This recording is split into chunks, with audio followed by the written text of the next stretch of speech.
right, welcome. Blow the whistle, please. Hey, you got your sexy player, Eddie. Dallas Cowboys. I saw that. I mean, yeah. I mean, I was excited to see it come down. Yeah. I mean, I think it's fantastic for two reasons. One, he was Pittsburgh's number one. They really didn't have a quarterback. He's kind of crazy. Yeah, right. But you can only be so crazy if you're not the best player. And he was the best player. He was their number one. You get a little more freedom to be crazy when you're the number one. He's going into a place now where he's not the number one. CeeDee Lamb is easily the number one. 100%. So you don't get that liberty anymore. He's probably still a little bit crazy, but he's also awesome. Like he is. He is awesome. And it is going to help CeeDee Lamb so much because they didn't have a number two. Like they had a number 4 trying to be a number 2 for the last year and a half. Right. So, I mean, when Cooks is your guy, when we can roll through a few of those guys that played it and Cooks was hurt, like, this is great for CeeDee Lamb. This is great for Dak. I think this is awesome if you're a Cowboys fan. I'm surprised you're not pumped up about it. I guess I was just still confused that they didn't draft a receiver, and that was confusing to me. And now I'm thinking, like, was this in the plan the whole time? Didn't they only, like, give cash considerations or something? That makes me feel like Pittsburgh just wanted to get rid of him. But again, as problematic as he is, he'll still remain problematic, but you can only be so problematic when you're not the guy. Yeah. Two draft picks, I think, 2027 draft picks. Any high ones, though? 3rd and a 6th. Yeah. Oh, okay. I didn't see that. That's great. Okay, cool. That means Pittsburgh attached some value to him then and just didn't want to get rid of him. I think it's awesome. If I'm a Cowboys fan, I'm fired up about this. Well, it's funny you call it a sexy pick because I didn't see it and look at sexy immediately. I saw it as like, okay, cool. Let's see how this goes. But I didn't look at it as sexy yet. I don't know how. He's one of the most dynamic wide receivers in the NFL right now. When he's playing, the catches that he's able to make, his highlight reel is almost as good as anybody's in the NFL. I would say it's exactly sexy. Kevin, your thoughts? Yeah, I mean, if I were Eddie, I'd be pumped. I'm kind of looking at the 3rd. It was actually a 5th, not a 6th. And, I mean, shoot, I'd be pumped the Patriots got him. I know he's, like you said, he's got a headache, but what receiver isn't, honestly? Like what good receiver? CeeDee Lamb's got a good head on his shoulders, man. Okay. Wait, didn't he have a couple blowouts last year? He gets a little mouthy, but nothing crazy. No, but that's our point. All receivers do that. Yeah. But Pickens, when you're on a bad team without a quarterback, you tend to be mouthier, especially when you're more important than the quarterback or you're better than the quarterback. But CD can't do that because they're paying Dak $100 million, right? CeeDee Lamb's not king ding-a-ling of that team. Right. Kind of on the offense, George Pickens was the king ding-a-ling of the team. Like, who offensively? Yeah, Najee Harris. They had nobody. Najee Harris. Yeah, no. No. If I'm a Cowboys fan, I absolutely love this. I feel like he's made for Dallas, too. What does that mean? He's just going to love the spotlight, love the helmet, love Jerry Jones. Like, he just got to stay out of fights, man. Hopefully, so he doesn't get suspended or fined. I think, again, because he's not going to be given, like, total autonomy of his actions, he's not going to act like that. So it is a good spot for him. I agree. Yeah. Do you know where Pickens played college ball, Eddie? George Pickens played he played with Dak at Mississippi State. No, with Dak. How old do you think he is? The confidence was so good, though. No, I don't know. So, and Pickens was awesome even as a freshman at Georgia. Oh, Georgia. So, yeah. Georgia Bulldogs, man. Well, you guys convinced me, man. I mean, I when it came down, I'm telling you, I was just like, okay, like I like it, but I'm not too. Yeah, you should love it. Okay, good. Yeah, like who? I don't know. I guess you can go through, sit here and think all day, but is there anybody else? I'm just saying, like that's on the chopping block or a trade rumor that you've heard this offseason where you're like, oh, I'd rather have that guy. I did see Amari Cooper, but like we're not gonna. Oh, he's still a free agent. You can still get him. We're not doing that. Wait, didn't you have him? Yeah, we had him and then we let him go. But yeah, You want somebody you already had? No. I mean, he's still good. He had a lot of injuries when he was with the Cowboys. So that's just the only one I thought like, oh, maybe they'd think about getting him back. But no. That's the least sexy thing ever to go back to your ex. Right, bring him back with your tail tucked. Oh. Especially when they've already been through a couple other people. Yeah. If you're a Cowboys fan, that's awesome. Unless you're Eddie. Oh, dude, this is so weird. I've never been in this position where like every year I've always been like, ooh, okay, well, let's go. Let's roll in next year. I cannot wait. New team, new everything. And this, I'm just not feeling it. Maybe it's because when we talked to Emmitt Smith, he was like, man, it's going to be a bit till we get to the Super Bowl again. And maybe just hearing so much intel from insiders that know things like Dion and Emmett that are just like Michael Irvin, who are just not hopeful for the Cowboys in the near future. So maybe that's just where I'm at right now. And and the draft came by, there wasn't anyone crazy. They passed on Matthew Golden, which was nuts to me. We didn't even try to get Ashton Genty, which was nuts to me. So that's just where I'm at. So you don't know that you didn't try to get Ashton Genty. He was just drafted way ahead of what you had. I mean, you don't know that. You're saying things now that you don't know. That's just what I thought would happen, but didn't happen. I think everything you said is actually the opposite of what you feel, because the Cowboys did so many non-stupid things during the draft, which is a bit different than what they normally do, that I think I would be feeling great about it. Yeah, the Cowboys are usually pretty good at drafting. They're just mostly players that we haven't really heard of. But they know what they're doing, and they end up being... You're talking about linemen. Yeah, I know, and they end up being really good for us. So, and I think Emmitt Smith is sad because, one, it was pre-draft, and two, they don't have a running back. They didn't have a second wide receiver. Now they have a second wide receiver. Right. Now you still don't have a running back. We have the rookie Jaden Blue. Right. From You have Texas. nothing right. You have nothing right now. So we have nothing. Yeah. Right now you have nothing. Let's see who we get. We need a sexy running back now. I don't think you need a sexy running back. I think you need one of the running backs that you don't have. I mean, you have everybody that's played for every team, second and third string over the past few years. Yeah, your running back room sucks. What do you think happened with Dalvin Cook? Because that was interesting. They picked him up last year, and we never saw him. Age wasn't that good. I forgot about that. Yeah, because I think if he was, he would have definitely played. Yeah, we would have seen But him. he barely came off the practice squad, right? Right. Yeah. No, he never played. And then Amari Cooper, I mean, he signed with the Bills or got traded. I can't remember which one it was halfway through the season. You never even saw him on the Bills. And the Bills, it's not like they're loaded with receivers. Anyway, Cowboys, I like it. Making moves. I'm starting to think the Cowboys have a little something. Stop. See, you're saying that just to get my hopes up. I'm not. I'm not at all. Coach Dan Mullen coming up in just a little bit. Coach Mullen, it was so dumb when he was fired from Florida. It really was. And he's at UNLV now. We've had him on the show. Had him on the show a couple years ago when he first left Florida. Now he's going to UNLV. It's so dumb. I mean, he had winning years. He won. He had 1 year, about 500, and they fired him. So, yeah. I'm probably going to say that. If I'm guessing what I'm going to say, I'm probably going to say that to him. Good. But also because I know we already pre-recorded the interview. So that helps. Exactly. Yeah. Coach Dan Mullen coming up. A new study suggests that people with mental disorders are more likely to be left-handed. Uh-oh. That's you. I'm trying to decide if I'm offended or I'm like, heck yeah. The researchers compared data from over 200,000 individuals and found people with a lot of stuff. Schizophrenia, autism, other neurodevelopmental disorders show higher rates of left-handedness compared to general population. The study published in the Psychological Bulletin shows hand preferences often beginning even before birth, with prenatal thumb sucking at 10 weeks of pregnancy being a good indicator of hand preference later in life. Were you a thumb sucker? Prenatally? Don't know, dude. Don't have any pictures. In the womb? Didn't have a cell phone then. Couldn't do any selfies. One good slice of news for lefties, depression, dyscalculia, which Eddie has, pedophilia, which Kevin, I'm just kidding, showed no, I'm just kidding. He got up real quick. It was just me doing a little shtick, you know? That's great. Showed no significant differences. Left-handed people are not that. Thank God. So but how do I say this? Do I think I'm a bit on the spectrum? Yeah, a little bit, probably. Like I'm probably scraping it. Right, like there's normal, right? Like there's a normal human being. You're not it. Wait, what? You're not a normal person. And I agree, but what context are you talking in? Just saying. When I say it doesn't feel so bad, when somebody else says it, it oddly hurts. I know. Go ahead. Why am I not normal? For real, go ahead. You do things differently than everyone else. Okay. Feel free. You are obsessive. Mm-hmm.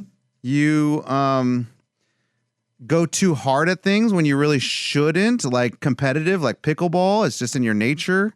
You have a hard time like enjoying things.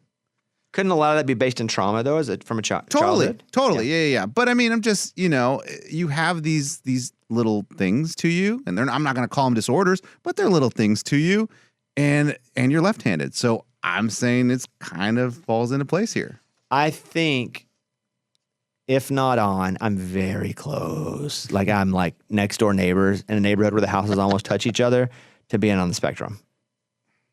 If I were to guess, I've never taken a test. I have hyper focus. My communication skills at times, I don't realize that they're so odd and awkward. My wife will tell me that I just will walk away from conversations, and I don't do it because I'm thinking I'm done with the conversation.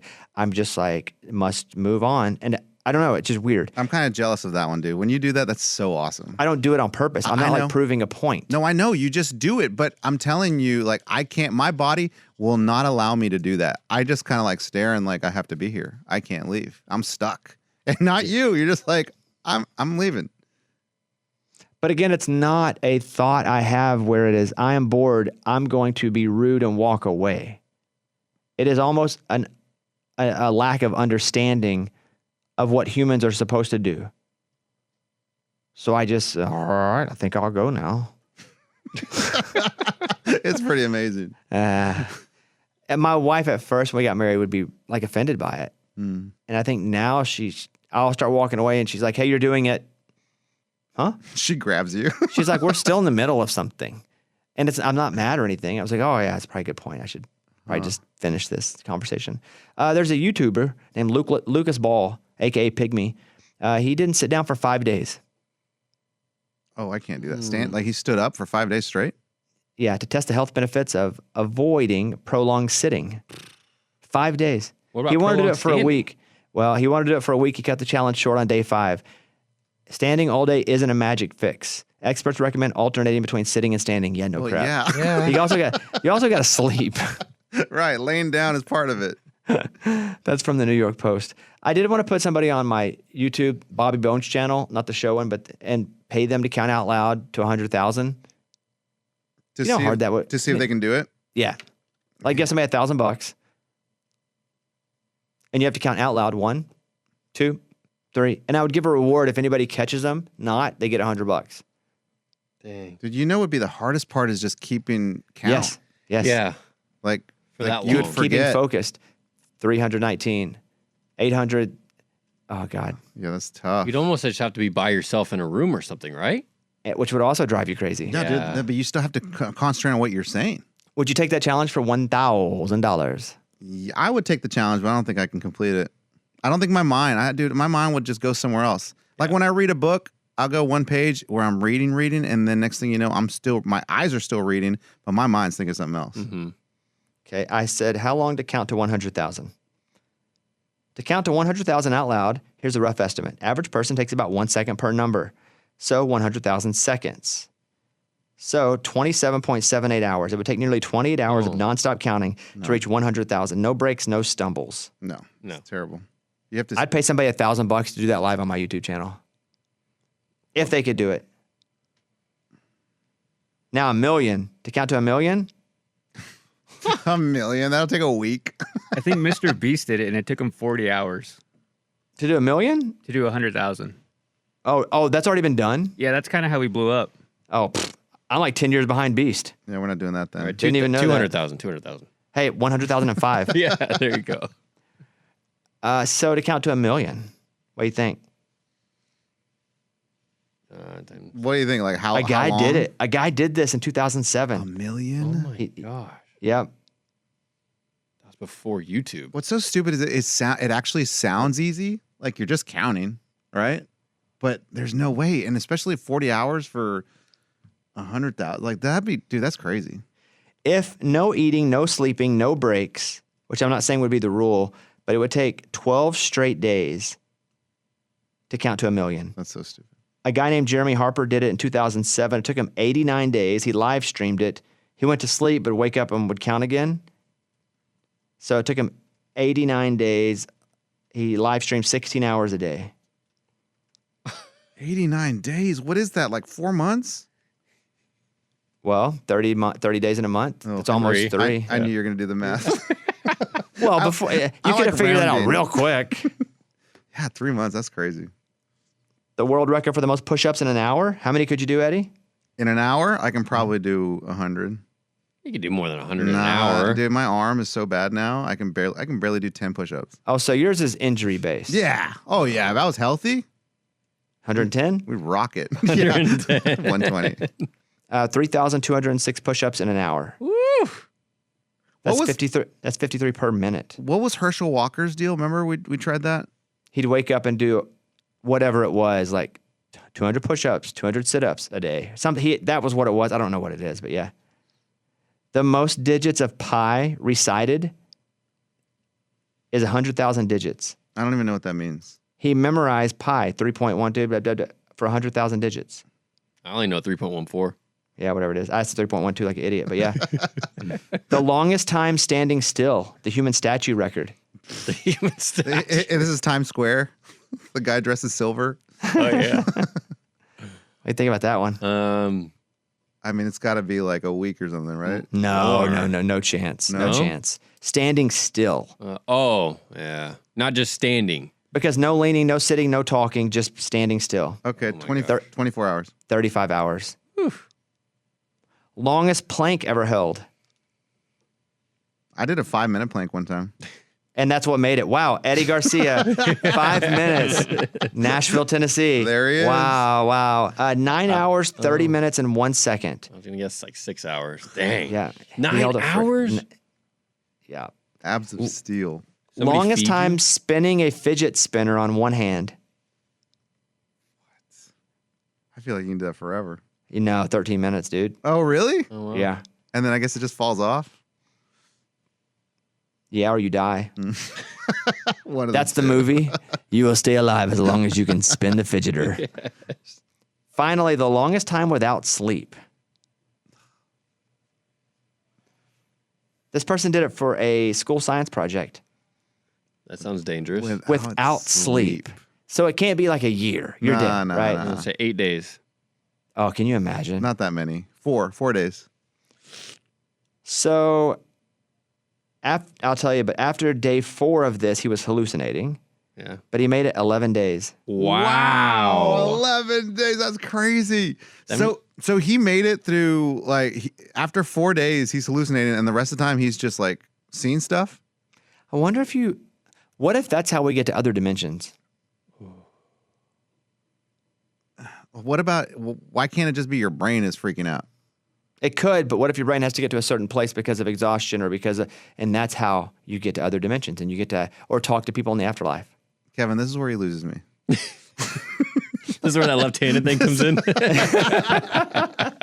Exactly. You guys are rude as crap. And Okay. he's left-handed. We have Coach Dan Mullen. Let's take a quick break. UNLV head football coach Dan Mullen next. And now former Florida head coach, former Mississippi State head coach, which, by the way, when he coached at Mississippi State, they were number 1. I think it's the only time Mississippi State's been number 1 in college football. Former head coach of Dak Prescott, Eddie. That's right. Former quarterback coach of Tim Tebow. He had Alex Smith. Kyle Trask at Florida. And now he's the head coach of UNLV. Here he is, Coach Dan Mullen. Hey, Coach, good to see you again. You too. How you been? Not as busy as you, I don't think. Because I follow you on social, and it's a lot anyway. But when you just have to hit the ground running like you did, especially because you've been out for a few years, I think a lot has changed. Even though you've been still in, doing the television stuff. Like, what's different right now than 3-4 years ago? Boy, so much is different right now, but being out for the last couple of years, I think, has really helped me with that. It is getting to see all the changes from afar, not having to live them on a daily basis. From the approach within recruiting, how recruiting is affected by NIL, how the transfer portal affects your program from year in to year out, how you build, kind of 1-year teams, 2-year teams, and then still build a program on top of that. So many of those things have changed, but you don't have to change your values of a coach. You don't have to change your values of how you're developing players. You don't have to change who you are on a daily basis. Just your approach on how things are kind of managed and run are a little bit different. And, that was great to be on the outside to get to see it and formulate a new plan before I got back in. Do you guys have a general manager yet? Are you guys going to get a general manager? Oh, yeah.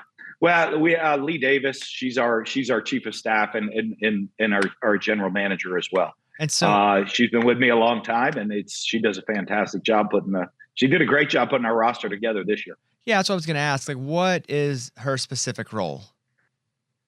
Well, she kind of oversees a lot, but I mean, when she deals with all the players, she's dealing with contacts of raising money through the helping with the collective, getting my life in order, where I need to go, point me in the right direction.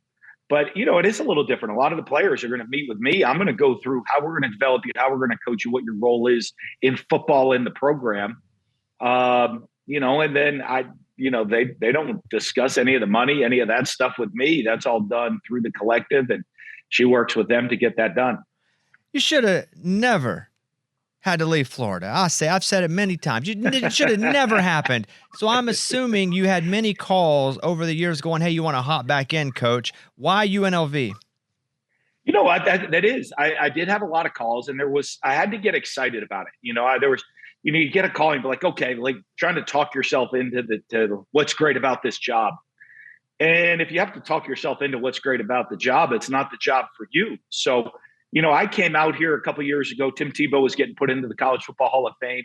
I stopped by the facility. I'm like, wow, we have better facilities here at UNLV than anything I ever had at Florida. And I said, that's kind of cool. We play in Allegiant Stadium. I'm like, all right, we have the newest, best stadium in America. So those are things, check the box, didn't have to hassle with. A year goes by, Alex Smith gets in the Hall of Fame. I'm out here in Vegas. Eric Harper, our AD, is like, hey, I heard you're in town. Could I meet with you? I was down at Southern Highlands Golf Course playing some golf. And I'm like, sure. And my wife was like, is he just coming to you trying to help him, point him in the right direction to hire a coach? And I said, oh, well, I think it might be more than that, but we'll see. And we kind of sat together. And when I put it all together, when you look at the facilities, we were a game away from the college football playoff. I don't have to come in and rebuild. I just have to help us take the next step. So there are so many things in place that checked all the boxes for me, whether, the opportunity that we can win, everything's in place for you to win with facilities and all of that stuff. Then it got down to location. And to be honest with you, I love Vegas. I think it's a fantastic place. It's an awesome place, great place to live, great place to raise a family. I think I got the Strip right behind me. So I have the sports and entertainment capital of the world just at your fingertips, even though, you only need to head down to the Strip, when you need to, when you have an event to go to. I'm pretty close to Coach Odom, and he loved it there. And I wonder if the dynamic is different when someone leaves to go to a new program versus when someone is fired, meaning, well, that person, could you reach out to Coach Odom and go, hey, a couple questions about, some part of the system. Can and does that happen? Yeah, I think it can happen a lot of both ways, depending on how it goes. But obviously, as you touched on it, it's two totally different situations that you walk into. My wife's just like, hey, your first team meeting, and you're going to get after everybody. I said, well, honey, half the kids I just signed, and the other half won 11 games with a 3.2 GPA. There's nothing to yell at. When you're taking over a program that hasn't won, you're coming in saying, hey, it hasn't worked before. We're going to implement some new ways, and this is how we're going to do things. When you come in here, I say, hey, I have my way of doing things, but a lot of guys in the program, tell me what you liked. Tell me what we've done well. Tell me what helped us win 11 games last year, because we got to win one more and get to the college football playoff. And but I don't want to just come in and change everything. So I do think it is a different mindset, a different attitude when you take over a program that has been winning and a coach left compared to one where a coach got let go and you're trying to kind of change everything. What did you like about doing television? It was a great time. One, you were with great people. I working with Matt Berry for all those years, and then with Harry Lyles doing the games, and then Joey Galloway on the weekends in studio, and Matt and I jumping around. We had so much fun. You were with really good people all the time. I really enjoyed it. You're talking football. You're sitting there. We'd sit all around a Saturday. You're in the studio. And you're watching football games, and every couple hours they throw you on TV to go talk about it. With the exception of having, a couple of beers in my hand or a cocktail or two, I probably would have been doing the same thing at home. So they were paying me doing it. It was a lot of fun. I really enjoyed the TV lifestyle. Was the plan to eventually get back into coaching and television, which just kind of that take a break or conduit to back in coaching? Or if you just love television so much, did you think maybe I'll just do this forever? Yeah, I was thinking of staying with TV. It was, it had to be, I always said to the family, it had to be the exact right opportunity. I had gotten a bunch of calls over the last couple of years, and it just didn't feel right. And, a lot of it, things had to check the box for me, but it also had to hit the gut. And somehow UNLV kind of hit the gut for me that this felt right. That's what got me really excited to get back in. And if it didn't, we were very happy with the TV lifestyle. My wife was kind of, her question was not like, hey, UNLV this, or it was always, are you sure? Are you sure? Aren't we kind of pseudo retired and you're getting ready to have about, 8 months off in the off season and enjoy life. And, once you have that little bit of a calling, it started to hit as a coach that you wanted to get back, that calling to help make impact on young people's lives, be around it. I've loved every day since I've been back here, and I love being here at UNLV. Whenever you get the job, how quickly do you target some of the players to have those conversations of, hey, I'm here, I want you to be here? The benefit, I guess, on TV, I got to watch all of them. So I knew a lot of players around the country watching games every single weekend. So that was a lot of fun to be able to do that, to be able to see the guys. You had your kind of list of guys that you've seen that you would, in the back of your mind, like, hey, these are impact players. But meeting one, I came in and looked at the team and said, hey, I chose you. You didn't choose me. You're all are welcome to stay. I know it's a transfer portal world, and everybody's welcome to stay. And if you'd like to stay, that's fantastic, and try to see what the new program's all about. And if you don't, that's fine too. Let me know. We'll go out and get some players. But I had a pretty good list of guys at different positions that I really was interested in if I took the job. Do you ever just sit at the TV desk and draw plays, like make up new plays because you're just like, you got little X's in it? Would you do that? Every once in a while, I'd be like, what are they doing here? It's always great on TV. You're always right on television, right? I mean, you're undefeated. You're never wrong. I'm like, oh, what are they doing? They should have done this. They should have done that. But you take some notes on things you see that are really good. I think that getting away from the game and getting to see football over the last couple of years, instead you get out of your kind of regular routine. I'm getting to watch every team in America, every type of offense, every type of defense, a lot of different special teams, different situations that go on. And you sit there on a Saturday and get to see all of it. And it certainly helps the cause coming back in. And it kind of gives you a little bit freer thoughts, because being away from it, you coaches, we're such routine people, that all of a sudden I've been out of my routine for a couple of years and I'm able to reset my whole routine coming back in, which is kind of hard to do if you're doing it from one day to the next. I'm glad you're at UNLV. I'll say it again. Florida really screwed up. There was no reason for that to have happened. Is there a mourning period after that happens? Because how much obviously you love Florida, but where you're like, man, like I'm not coaching anymore. Is there that a couple of months? You know what? I think the first couple of months, you kind of catch your breath. You know what I mean? You're like, you have like the nervous tick of checking your phone. You wake up at 3:00 in the morning and you're like, I got nothing to worry about right now. It's a whole new feel that way.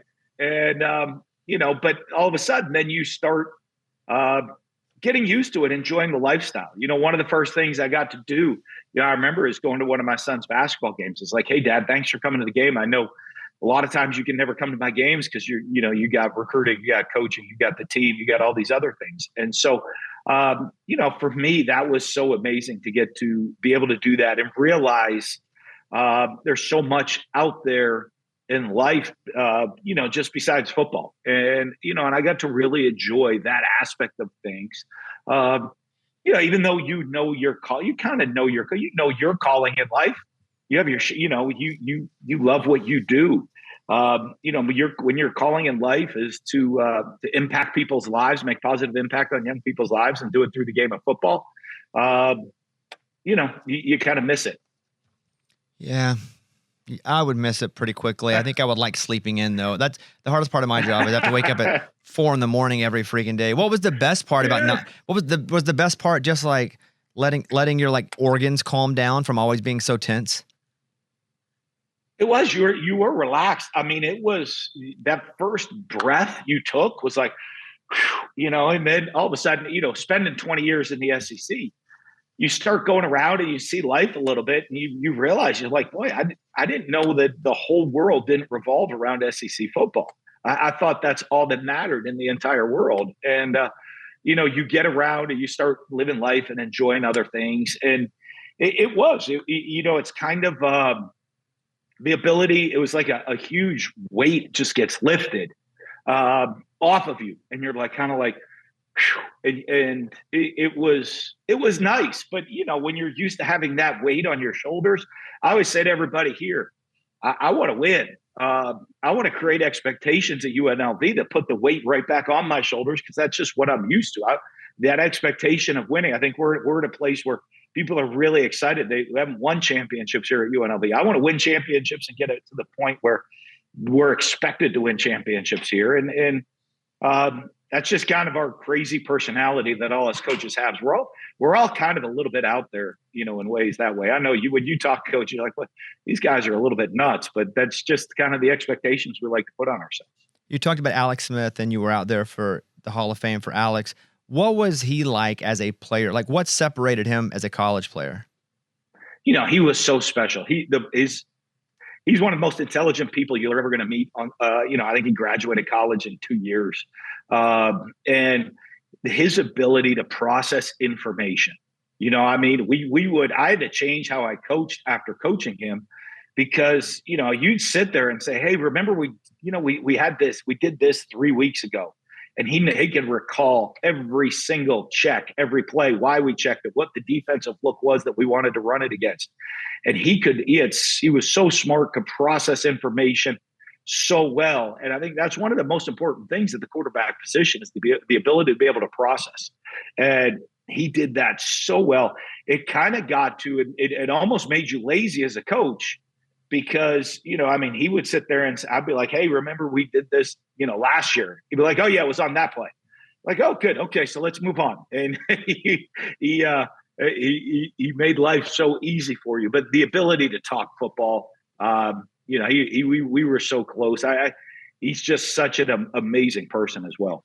With Tebow, when you were the OC and quarterback coach at Florida, when he comes in, is he a young leader, or did he kind of wait his minute before he started being that guy? I think he was really smart about his leadership.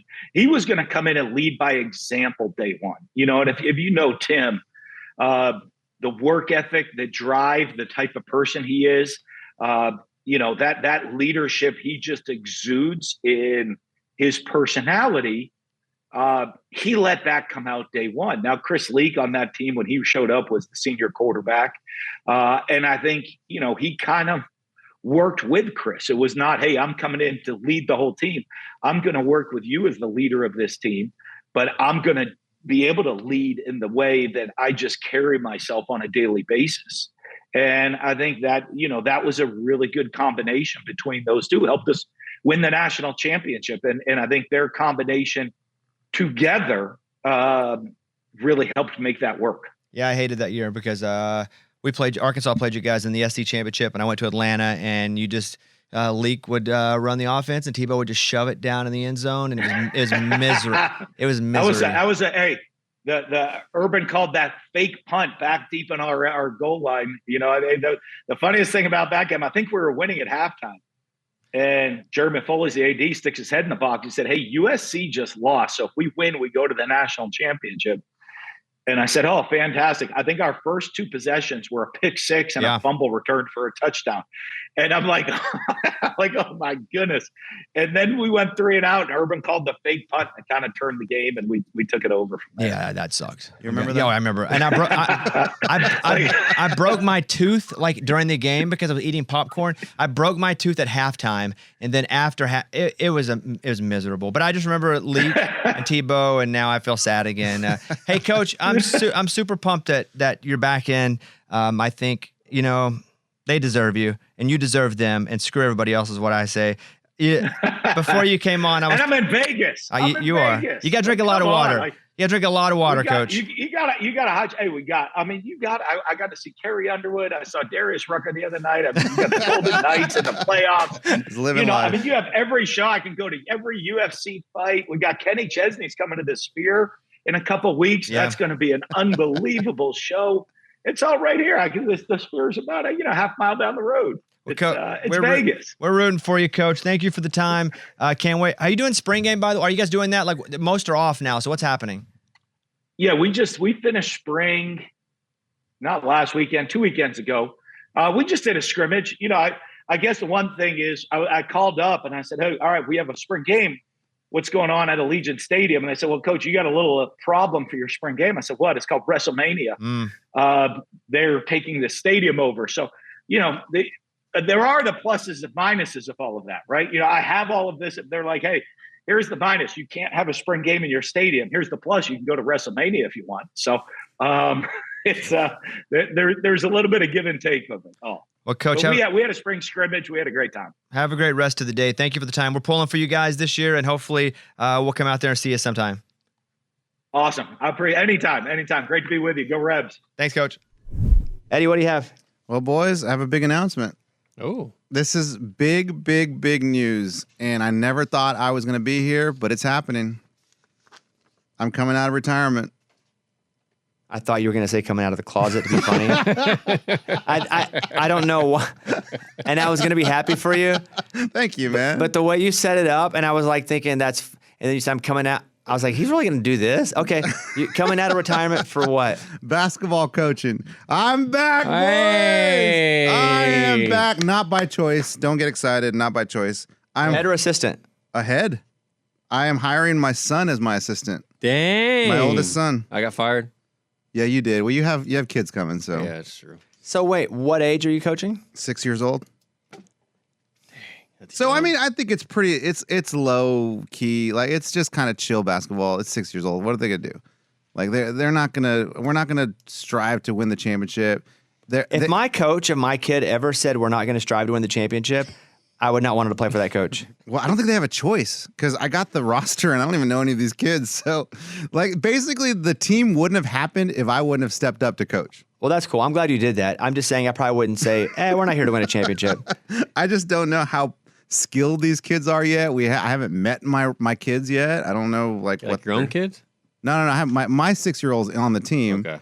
But I don't know the other 6 players. Like, I don't know. What if your 6-year-old's not good enough to start? Nah, he is. He's awesome. But you said you haven't met them yet, so you don't know that for sure. Yeah, but compared to other 6-year-olds, he's awesome. He's really, really good. Do you think you got the group of kids that didn't get picked on another team? Yeah, I don't know. Because usually the way this stuff works is like, the neighborhood kids, the dads get all the kids together and they're like, all right, let's form a team. We'll sign up with the league and they all know each other. I think these are the leftover kids. And that doesn't mean that they're bad kids. It just means that they don't have any, like, maybe they just moved to town. They don't know anyone else, so they just signed up. But we are the Music City Monsters with a Z. Wow.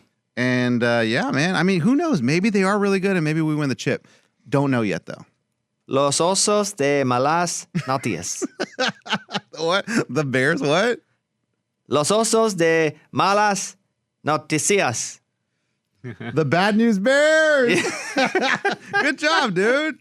You're the Mexican coach, and you're like Los Osos de Malas Noticias. That's what we do. How do I really say Vamos. Mike, how do I say that really? Los Osos.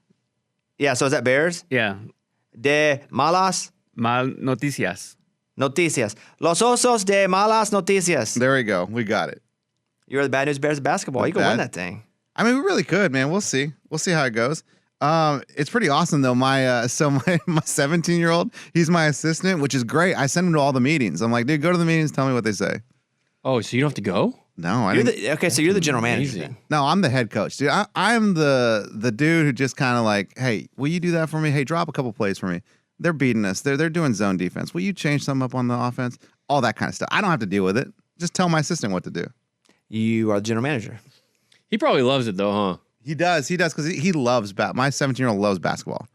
That's his favorite sport. He loves watching it. He's all into the NBA playoffs. He really watches NBA all year round, which I'm like, you're crazy. You should make him watch YouTube videos on actual coaching, on actual like how to run very, very, very basic plays for young kids. Yeah. Because they do those.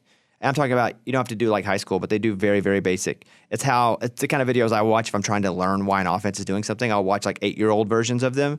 But you could have him do that. That's good. then- Like watch tape. Well, yeah, mostly they do like little cartoons. That's what you do for pickleball. Yeah. No, I do it for basketball too. Like if I'm trying to understand an offense or if I'm talking about the playoffs or something. Yeah. And yeah. All right. That's cool, dude. Yeah, man. Big So wish me Big luck. announcement. I kind of wish it was you were coming out of the closet, if I'm being honest, a little more. Well, that could be coming. Yeah, that'd be great. Big ratings. All right, that's it. Thank you, guys. Thanks to Coach Mullen for being here. All right, blow the whistle, lady. All right, bye, everybody.